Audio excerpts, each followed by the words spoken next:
I found out I was betrayed the same day I got promoted. I remember the exact moment, 2:17 p.m., Wednesday. I was still clutching the congratulatory email from HR when the receptionist handed me a cream-colored envelope. Special delivery, she smiled, oblivious.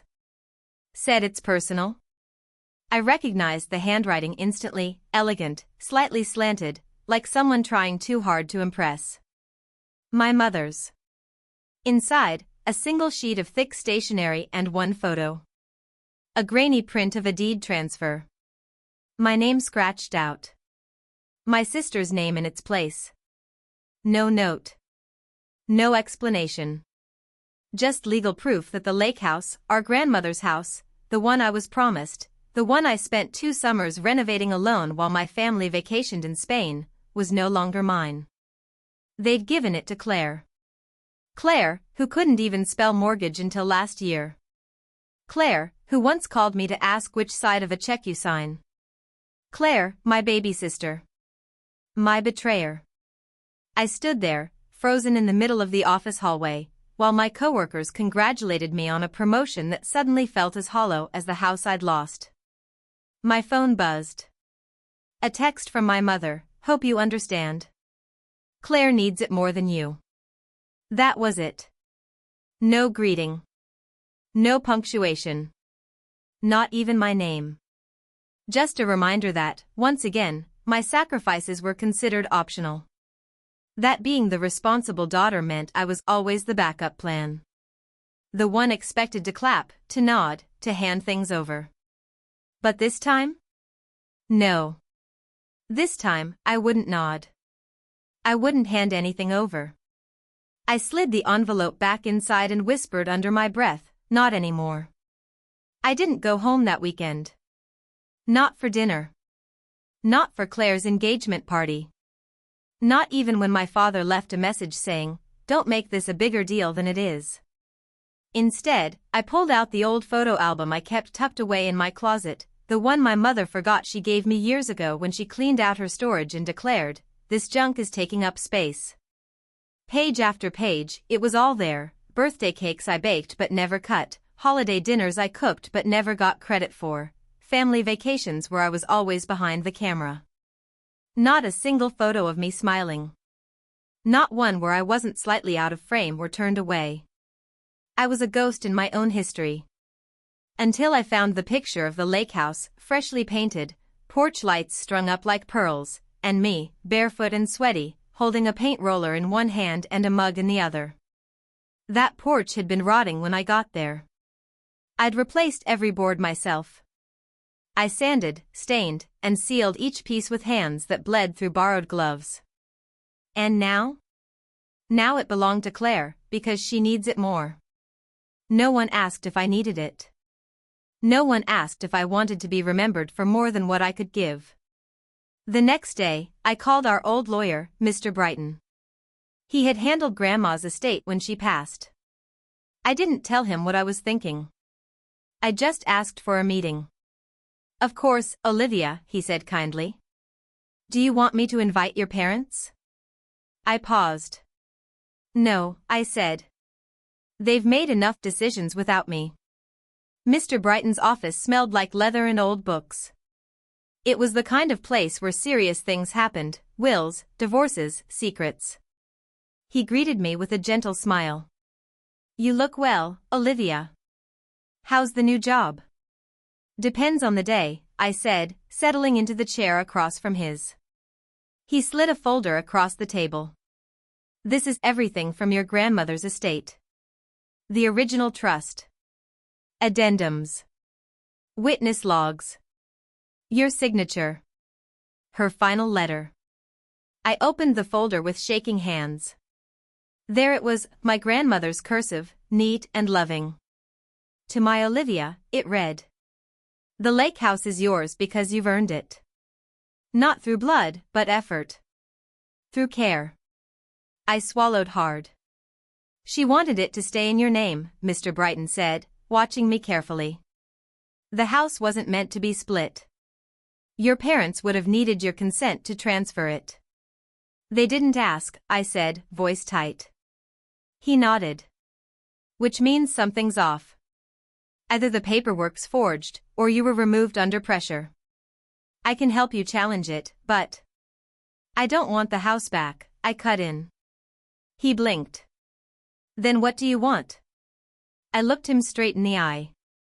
I want to know how they did it. And I want them to explain it to my face. I told my mother I'd be coming to dinner on Sunday. Her reply was instant, so glad you've calmed down. Calmed down. As if what they did was a minor inconvenience. As if I had overreacted to being erased. I didn't respond. Instead, I spent the next 2 days pulling records. Property deeds. Email threads. Screenshots of text messages. The photo of the letter Grandma left in the trust. Mr. Brighton agreed to make certified copies of everything. You're building a timeline, he said. No, I corrected softly. I'm building a reckoning. Dinner was at 6. I arrived at 6:03. The kind of late that makes a statement without saying a word. Claire opened the door. Live, she sang, arms open like we hadn't spoken in months. You look professional. Her tone landed somewhere between admiration and mockery. I came from work, I said, brushing past her. Didn't have time to change into betrayal. She blinked. What? Nothing. The house was warm with the smell of rosemary chicken and forced smiles. My father stood by the fireplace, swirling scotch in a glass like an off-brand patriarch. Olivia, he said, his voice measured. You're finally here. Don't get up, I said, even though he already had. We sat at the dining table, round, polished, and carefully set.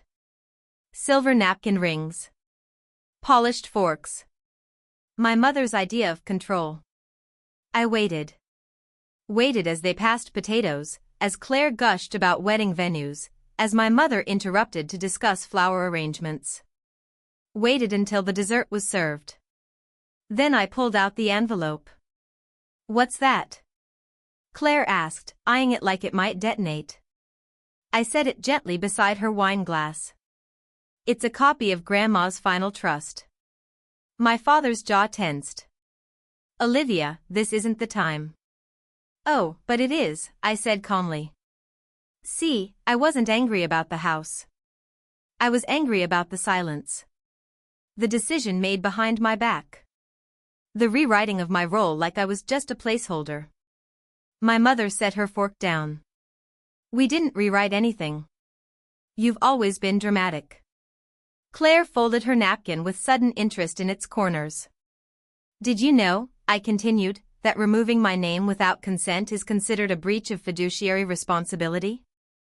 My father scoffed. Now you're throwing around legal terms? No, I said, eyes locked on him. I'm stating facts. Grandma left that house to me. She put it in writing. She gave it to the one person who cared enough to fix the foundation, repaint the shutters, and sleep on an air mattress because she couldn't afford the renovations otherwise. Silence. Claire finally spoke, her voice smaller now. I thought you said you didn't want it. I don't, I said. But you should have asked. You should have said something instead of letting them go behind my back. My mother leaned forward. We did it for your own good. There it was. The excuse so many betrayals were like perfume, well-intentioned, cloying, false. For my good? I laughed. You erased me from a legal document and handed my inheritance to someone else, and you want me to thank you? No one said that, Dad snapped. I didn't need to, I replied. You're not getting an apology from me. And you're not getting silence anymore either. Claire's voice shook. I didn't know the details. They just said I could.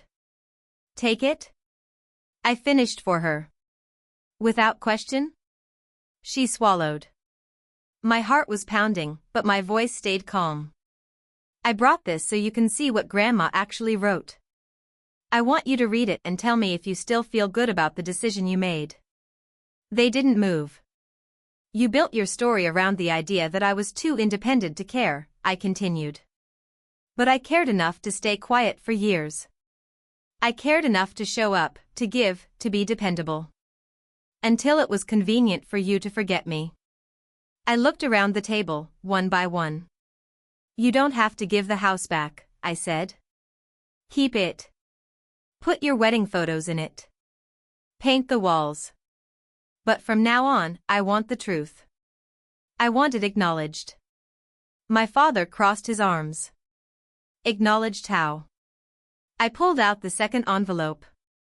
This is a notarized letter I'm sending to the probate court, I said. It doesn't challenge the transfer. But it does request a formal audit of how the trust was managed after Grandma's death. If nothing shady happened, you have nothing to worry about. My mother paled. You wouldn't. I already did.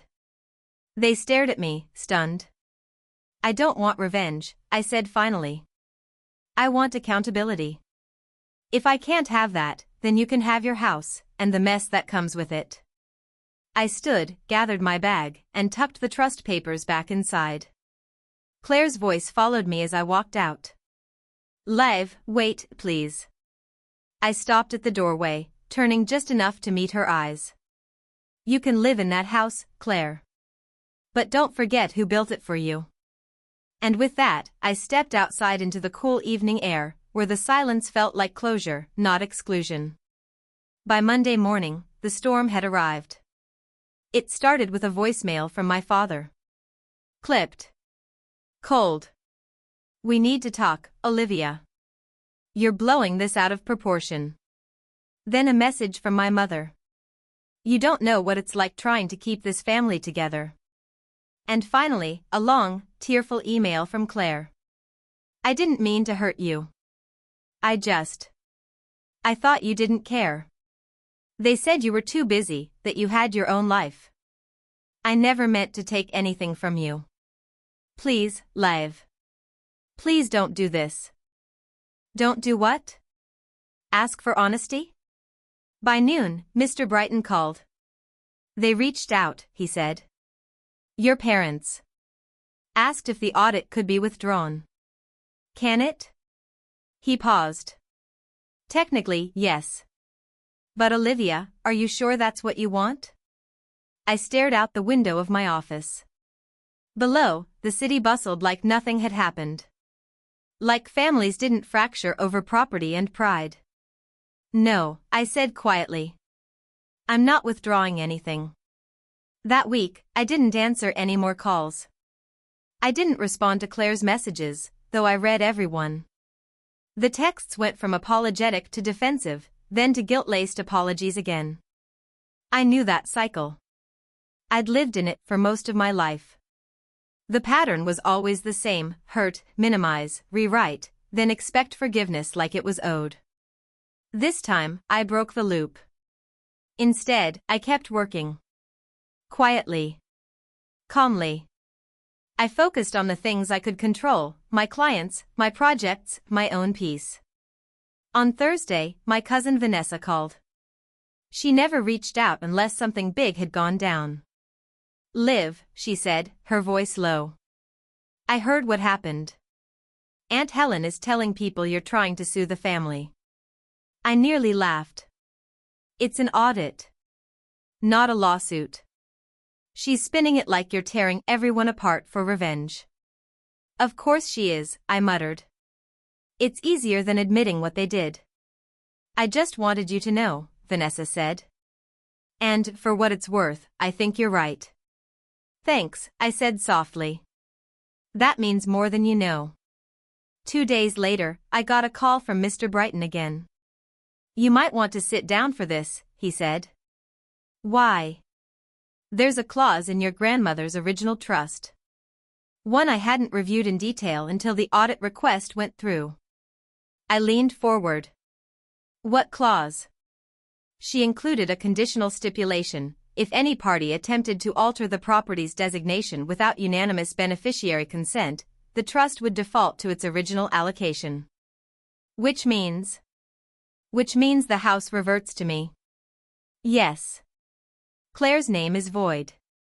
I closed my eyes. What happens now? I asked. We send formal notice. Legally, you're the rightful owner. They'll receive confirmation within the week. I hung up in a daze. It should have felt like victory. Instead, it felt like grief. Grief for the version of me who spent years making excuses for silence. For neglect. For being the afterthought in a family I would have moved mountains for. I didn't call anyone. I didn't gloat. I just sat in the stillness of my apartment, letting the weight of it all settle. 3 days later, Claire showed up at my office. Unannounced.